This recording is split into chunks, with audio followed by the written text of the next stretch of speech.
सेना जिंदाबाद जिंदाबाद जिंदाबाद इनकलाब जिंदाबाद जिंदाबाद जिंदाबाद फांसी दो।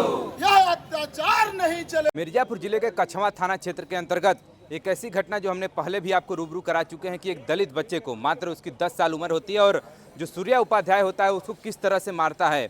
आपने तमाम ऐसी घटनाएं और भी देखते होंगे, लेकिन इस घटना को लेकर के जो सरदार सेना की टीम है वो मिर्जापुर पहुंच चुकी है। मिर्जापुर जिलाधिकारी कार्यालय पर कुछ ज्ञापन देने के लिए पहुंचे हुए हैं। सरदार सेना के राष्ट्रीय अध्यक्ष जी, वो भी RS पटेल जी भी यहाँ पर पहुंचे हुए हैं। इनसे हम लोग बात करने का प्रयास करेंगे आखिरकार आप लोगों के इतना टीम के साथ यहाँ पर पहुँचने का क्या उद्देश्य है।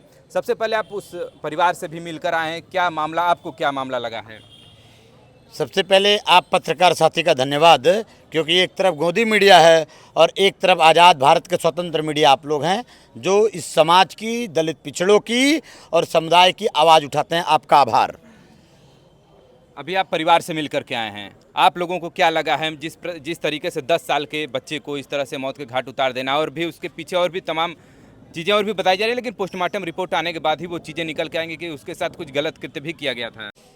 हम लोग पीड़ित परिवार के घर गए, पीड़ित परिवार से मुलाकात किए और सैकड़ों सरदार सैनिक, सरदार सेना के प्रदेश प्रभारी, सरदार सेना के मंडल प्रभारी, सरदार सेना के जिलाध्यक्ष, बनारस के जिलाध्यक्ष, मिर्जापुर के जिलाध्यक्ष, चंदौली के सरदार सेना के जिलाध्यक्ष, इतना ही नहीं, हमारे इलाहाबाद के प्रभारी, यमुना पार क्रांतिकारी साथी आदरणीय सांसद महोदय और सैकड़ों साथी सरदार सेना के परिवार के हमारे लोग, पूर्वांचल के कई जनपदों से हम लोग परिवार के घर आए। पीड़ित परिवार से जब हम लोगों ने मुलाकात किया, एक एक पहलू पे बात करना शुरू किया, यहाँ तक कि जो आंसू, मृतक आंसू, जिसको उस दुर्दांत अपराधी ने मौत के घाट उतार दिया, उस पीड़ित बच्चा, उस जो मारा गया बेटा, उसके साथ खेलने वाले बच्चों से भी हमने बात किया।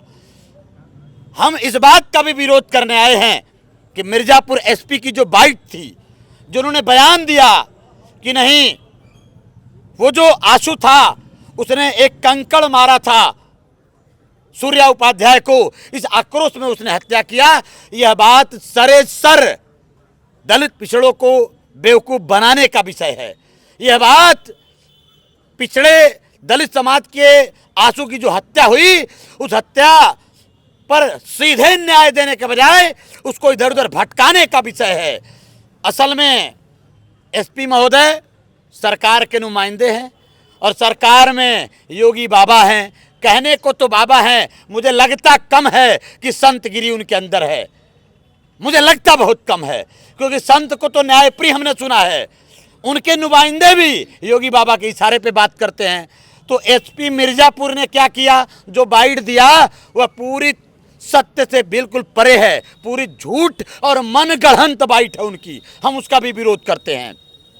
परिवार के लोगों ने जो कहा, उसके आंसू के साथ जो खेलने वाले बच्चे 8-9 साल के थे, उनसे भी हमने बात किया। बच्चों ने कहा कि आंसू ने कोई कंकड़ पत्थर नहीं मारा। अभी आपको बता दें, 10 साल का एक और बच्चा उसी परिवार का, अभी पिछले साल उसी परिवार के बच्चे को वही सूर्या, तथाकथित गुंडा दबंग सूर्या, उसने उसी परिवार के एक 10 वर्षीय बच्चे को कुएं में धकेल करके, रस्सी से बांध करके, लटका करके हत्या करने की कोशिश किया था। वो तो गांव के लोगों ने देखा, वहां पर उसको बचा लिया, और उसी परिवार में फिर ये दुर्दांत अपराधी सूर्या उपाध्याय अथवा हिमांशु उपाध्याय जो कुकृत्य किया है, हमने तो सुना, जो परिवार के लोगों ने बताया, वो बताया कि उसने कुछ कुकृत्य भी किया। वो PM रिपोर्ट के ऊपर निर्भर करता है वो क्या है, मैं उसके पहले कोई बात नहीं करना चाहता, लेकिन जो परिवार ने कहा वो अमानवीय कृत्य के साथ उसने, उस घोर कुकृत्य अपराधी ने पहले आंसू का गर्दन काटा, ऐसा बताया जा रहा है, हाथ काटा, कई बार चाकू से, खंजर से उसके सीने पे मारा, उसके पेट को काटा, हत्या हो गई। जब उसकी वो मर जाता है तो अपने उसकी उतने में भी ये जातिवादी अपराधी का अपराध शांत नहीं होता, उसके बाद भी यह उठा के ले जा करके जमीन में खोद के गाड़ देता है। यह असल में केवल हत्या नहीं है, यह एक जातीय कुंठा है, यह एक दलित पिछड़े के ऊपर घोर अपराध है। इस सूर्या उपाध्याय जैसे तथाकथित सामंतवादियों का सामंतवादी मानसिकता का परिचय है। यह एक विचारधारा है जो दलितों पिछड़ों के खिलाफ पीछे के दिनों में सैकड़ों साल पहले भी थी, वही मनुवाद बाबा के सरकार में दोहराई जा रही है। आपने कहा कि जातिगत एक कुंठा थी, आपको कैसे लगता है, ऐसा क्यों लगता है कि मतलब जातिगत कुंठा की वजह से उसको मारा गया है? हम आपको पूरे प्रदेश की घटना अगर बताएंगे तो आपको समझ में आ जाएगा। अभी हम ललितपुर गए थे, ललितपुर में एक पटेल को वहां के योगी बाबा के स्वजाति ने जिंदा जला दिया। आपको इसको अवगत इसलिए करा रहा हूं, यही बनारस में राजेश प्रधान दिलीप दिव्यांग की हत्या वहीं के एक मनुवादी ने कर दिया, यही बनारस में। और आप ध्यान दीजिए तो मंगेश यादव को उठाती है पुलिस और उठा के एनकाउंटर दिखाती है। एनकाउंटर करने वाले कौन मनुवादी लोग हैं, आप उनका जाति उठा के देख लीजिएगा। पूरे प्रदेश में यही पिंटू पटेल की हत्या हुई थी कुराऊं में, और कुराऊं में पिंटू पटेल की हत्या करने वाले वही ब्राह्मणवादी मनुवादी लोग थे। पूरे प्रदेश का हम आंकड़ा आपके सामने रखेंगे तो दलित पिछड़ों के ऊपर जो हत्याएं, जो कुठाराघात, जो जिस तरह की अपराध चल रही है, वो जाति विशेष के लोग आपको मिलेंगे। यह मनुस्मृति को दोहराने की कहानी चल रही है। योगी जी अभी आए थे मिर्जापुर में ही, वो कह रहे थे कि अपराधी अब इस तरह घबरा रहे हैं कि हुजूर माफ़ करिएगा, हम ठेला लगा करके जीवन यापन कर लेंगे लेकिन माफियागिरी नहीं करेंगे। और आप योगी जी को ही कह रहे हैं कि उन्हीं के जाति के लोग हैं जो ये काम कर रहे हैं। पत्रकार साथी, पहले आपको बता दें, ये जो सैकड़ों हजारों लोग एकजुट होकर के न्याय के लिए लड़ रहे हैं, इनके भी बीवी बच्चे हैं, इनके भी परिवार है, इनके भी रोजी रोजगार है, ये भी कामगार है, लेकिन अपने समाज के न्याय के लिए ये लड़ने आए हैं। इनको कोई शौक नहीं लगी है। सरदार सेना एक सामाजिक संगठन है जो सामाजिक न्याय के लिए लड़ती है। दूसरी बात, जिस योगी बाबा की आप बात कर रहे हैं, मैं धन्यवाद ज्ञापित करता हूं। अगर ये बात कहते हैं तो उनके कथनी और करनी में जमीन और आसमान का अंतर है। पत्रकार महोदय, मैं आपको क्लियर कर दूं, इसी मिर्जापुर में आए थे बाबा जी, माननीय मुख्यमंत्री महोदय, और हत्या के दूसरे दिन आए थे यहाँ। जिस दिन हत्या हुई उसी के दूसरे दिन बाबा जी यहाँ आए। तो बाबा जी को पता नहीं चला, नाक के नीचे दलित समाज की हत्या हो जा रही है, हत्या करने वाला कौन है उनको पता नहीं चला। अभी अगर कोई पिछड़ा दलित किसी और की हत्या किया होता, उनके लोगों की, या अपराधी कोई पिछड़ा दलित होता, तो उसके घर बुलडोजर चल गई होती, उसका एनकाउंटर हो गया होता। जाति देखकर न्याय करने वाले जातिवादी लोग जब सरकार में बैठेंगे और आप जैसे पत्रकार अगर उनकी नुमाइंदगी करते हैं तो क्षमा करिएगा, मैं आपको भी कटघरे में खड़ा करता हूं। क्यों किसी की नुमाइंदगी किया जाएगा? अभी हाल ही में सुप्रीम कोर्ट का निर्देश आया था कि 1 तारीख तक कहीं पर भी पूरे देश में कहीं बुलडोजर नहीं चलेगा। तो अभी तक तो उसके लिए दिशा निर्देश का पालन तो करेंगे ही, यूपी सरकार करेगा और भी तमाम सरकारें करेंगी। क्या इसके पहले हमारे देश में कोर्ट नहीं थी? क्या इसके पहले हमारे देश में कानून नहीं था? क्या हमारे देश में संविधान नहीं है? संविधान, कोर्ट, कानून जब योगी बाबा के लिए ठेंगे पे चल गया हो तो दलित पिछड़ों के साथ ये अपराध हो रही है।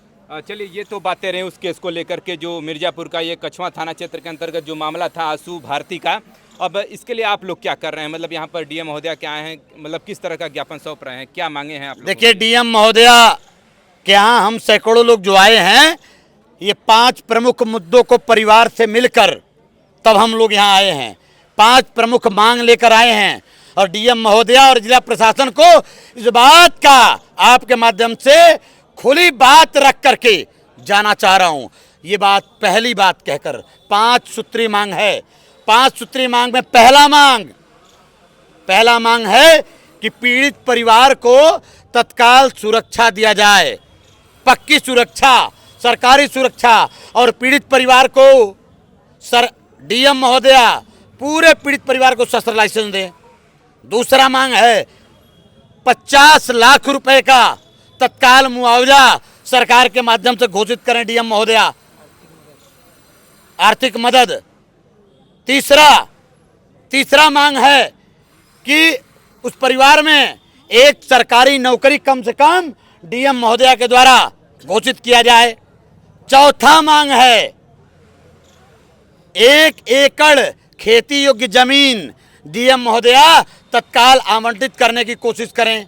और पांचवा और जो सबसे प्रमुख मांग है, ऐसे अपराधी सूर्या, जो सूर्या मूवी आया था ना, उस तरह का ये अपराधी बन रहा था। Don number 1 movie, Don number 1 ऐसा ये बिल्कुल बटन खोलकर गांव में हमने पता किया तो इसके नाम से हनक गांव में चलता था। ये अपराधी है और मांग करने आए हैं पांचवा मांग कि ऐसे अपराधियों को समाज में रहने का कोई अधिकार नहीं है, इसलिए फास्ट ट्रैक कोर्ट में मुकदमा चलाकर तत्काल इसको सजाए फांसी दिया जाए। आपने परिवार से बात किया होगा तो एक और बात निकल के आया, उसका कहना है कि अभी हम छूटेंगे तो 4 को और मारेंगे। उस 4 का नाम भी वो बता रहा है। यस। परिवार के लोगों से जब हमने चर्चा किया, आपने याद दिलाया, आपको बहुत बहुत धन्यवाद। अभी वो जो जेल गया है वो तो कहा ही है कि हम जब जेल से आएंगे तो परिवार के 4-6 लोगों की और हत्या करेंगे। उसके परिवार के जो लोग बाहर हैं, सूर्या के परिवार के, उसके भाई या उसके जो भी लोग हों, सुनने में यह भी आ रहा है कि वो लोग, परिवार के लोग बता रहे हैं कि वो हड़का रहा है कि भाई आवे चाहे ना आवे, लेकिन 4-6 लोगों को और भी उसी तरह कांड हम लोग करेंगे। चलिए, ये तो आपने बात किया कि सरकार, ये बात मैं जिला प्रशासन को इत्तला करने आया हूं कि ध्यान रखिएगा जिला अधिकारी महोदय, अगर ये बात आप इन 5 मांगों पर ध्यान नहीं देती हैं तो पूरे प्रदेश में आपके और आपके सरकार के खिलाफ सरदार सेना मोर्चा खोलेगी बहुजन न्याय के लिए। चलिए, ये तो रही कि आप लोगों की मांग सरकार से। सरदार सेना क्या मदद कर रही है उस परिवार की? सरदार सेना उस परिवार के मदद के लिए पूरे प्रदेश में आंदोलन चला करके जितना न्याय के लिए कानूनी मदद होगी वो सरदार सेना करने जा रही है। कोई आर्थिक मदद? हम लोग सोशल ऑर्गेनाइजेशन है, जैसी परिवार की आवश्यकता होगी, भरसक जो प्रयास होगा वो हम सब लोग करेंगे, सब कुछ। चलिए देखिए, डॉक्टर आर एस पटेल जी हमारे साथ जुड़े थे और तमाम मांगों को लेकर के ये लोग डीएम महोदय के कार्यालय पर पहुंचे और इनकी जो तमाम 5 सूत्री मांग है उसको लेकर के डीएम को ये लोग ज्ञापन सौंपेंगे और उसके बाद